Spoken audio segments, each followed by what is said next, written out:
Hey guys, welcome to this very exciting tutorial. In this video, we're going to be going over the brand new Pablo app from buffer.com. It's super easy to use. Figured it would be easier to go through it in video rather than screenshots because there really aren't that many options in order to create a quote image within Pablo. So I'm just going to show you real quick how we can do it. So you have, as you can see in the dashboard, there is no account needed to actually use this.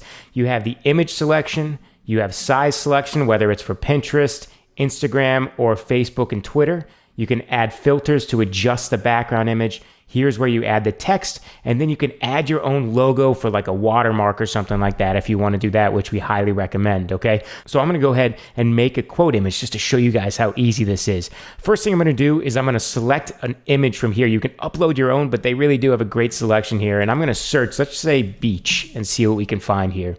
Okay, so they have a ton of beach options. Let's just use this one for right now.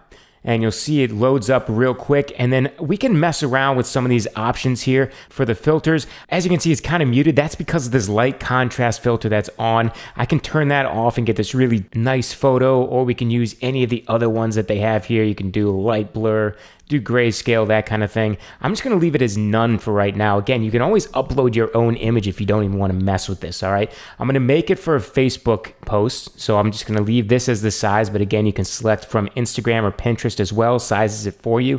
And then what's really cool is you can add your own quote by selecting the different options that you want to add into your actual image. So if I was just making a quote, I would probably use the header and the caption for the person who said the quote. Or with just body selected right here, you can actually add quotes that they have. You can scroll through these and see if you can find one that you really like. In my case, I'm just going to add my own. So I'm going to turn that off. I'm going to use header and caption. I'll show you what this is going to look like. So as you can see, I got a quote in here from Tony Robbins. Now you have the option to change any of the fonts and styles and things like that. Let me just scroll through here and I will find a nice, strong font that we can use for this. Let's go ahead and use Hammersmith 1.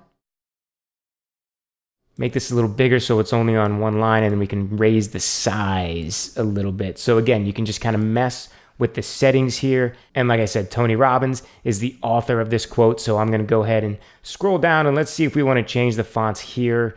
Sometimes we like to do kind of a script font for the name and raise this up a little bit.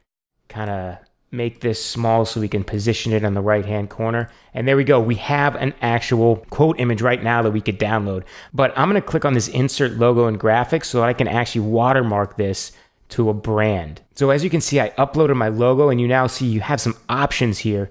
And what I'm going to do is I'm going to size this down a little bit and move it down here to the bottom left so that the image is actually branded to us. You have a couple of other options. If you had like a round image, if you wanted to put your face on there or something like that, you can increase the radius. But those are all the options that I have to work with, and those are the only options that I really need to create a quote image really, really quickly and get it out on social media. Okay, so again, pick an image, pick the size, filter the image if you want, or upload your own. Add the text for your quote. If you want to brand it, which you should, add your logo, and then you just click share and download. And in my case, I'm going to download it. You can share it from these options if you want to, but I'm just going to download it to save it to my own computer, and then we are done. So super easy application to use. Very cool.